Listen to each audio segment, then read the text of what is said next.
Gaston Julia is a mathematician with no nose.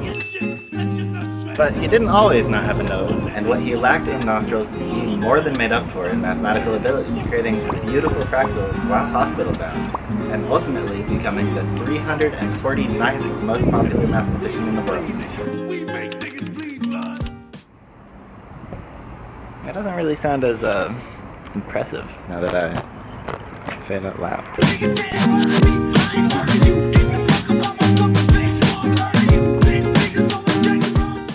Gaston Maurice Julia was born on February 3rd, 1893. By all reports, he absolutely adored math and music, and even started a math degree. But at age 21, World War I began. He was conscripted into the French army. Yes! Yes!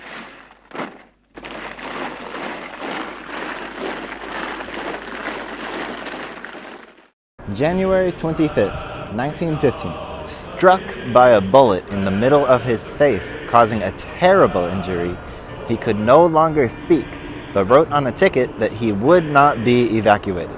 I'm just going to reiterate, he was shot in the face and couldn't talk, and wrote on a piece of paper because he couldn't talk that he wanted to keep fighting. Wow, it's wild. He spent the next 2 years in the hospital, trying to fix his facial injuries.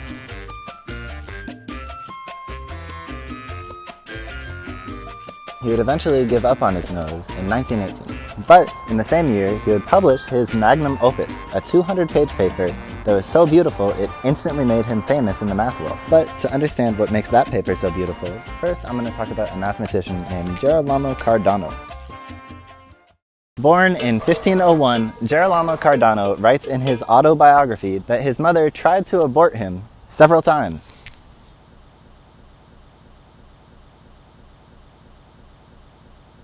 Wikipedia says he had a depressing childhood with frequent illnesses and a rough upbringing. I have literally never seen a Wikipedia article use emotion like that before. Cardano would grow up wanting to be a doctor, but the College of Physicians in Milan would reject him repeatedly because he was an illegitimate birth and also because of his general attitude. I am aware of this, yet I keep it up willfully, in no way ignorant of how many enemies it makes for me. He persisted though, and eventually they would admit him after he became famous on his own. He writes in his autobiography that he has 4 great sadnesses. The first was my marriage. This one's pretty valid. His wife did die 15 years into their marriage, which is very sad. The second, the bitter death of my son.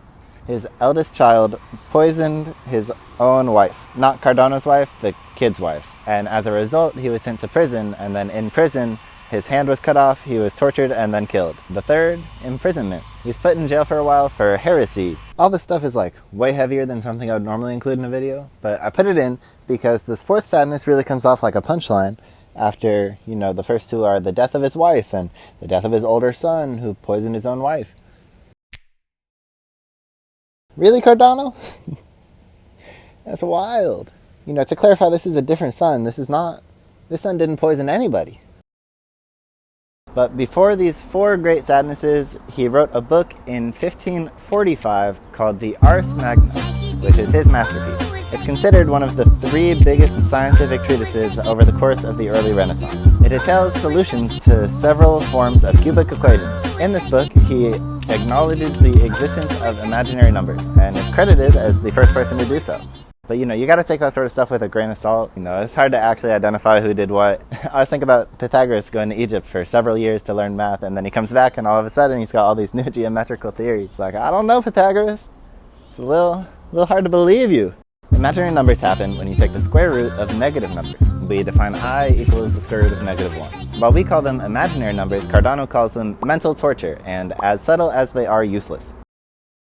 Which is really funny because nowadays modern mathematicians just absolutely adore them. Today we are going to talk about one of my absolute all-time favorite pieces of math. After that class, I felt pretty mind-blown. And amazingly enough, complex numbers turn out to be the basis of physics too. And that shows that somehow complex numbers are very important. Well, a complex number is generally the sum of a real number and an imaginary one. And we represent this on something called the complex plane. On the complex plane, we let the x-axis represent the real component and the y-axis represent the complex component. So if we take, for example, 2 plus 3i, we would move that 2 units on the x-axis and then 3 on the y-axis. And if you add two complex numbers together, you just add their real components and their imaginary components. But when you multiply them, for a lot of reasons that are maybe just a little too complicated for me to explain in a little cutaway in this video, because the video is supposed to be interesting and not a half-hour-long math essay, when you multiply them, you get something really special. You get a rotation. If you add the angles made by the line of the two complex numbers, the result of their multiplication is actually rotated to the sum of those two angles. Admittedly, it doesn't sound super special, but I promise it builds up. And also, anytime you do rotation of anything, you can normally make it just a little more complicated, and all of a sudden it's like the prettiest thing you've ever seen. But yes, at this point I will agree with Cardano. Subtle as they are useless seems very accurate. But just remember, you multiply two complex numbers, it does like a rotation. Alright, back to the future. Gaston Julia is the name of the guy we're talking about. And this whole time while he's been recovering in the hospital, he's been looking at what happens when you take these complex numbers and you run them through a function over and over again. Let's take a complex number z, and then we run it through this function one time. It does a rotation and then an addition. We'll run it through again and again and again, and you'll see this crazy pattern comes up. For some starting conditions, the numbers will spiral down into a certain point or stabilize in a loop. And other conditions, the numbers will spiral out to infinity.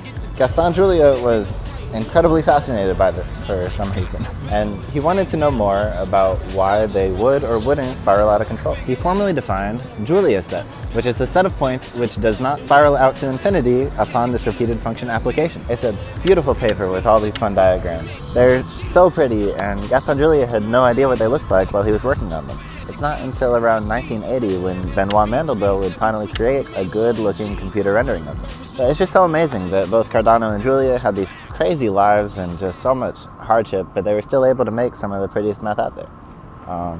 It's really inspiring. Anyway, thank you for listening to my rant. Pretty much everything I know about Gaston Julia. Au revoir.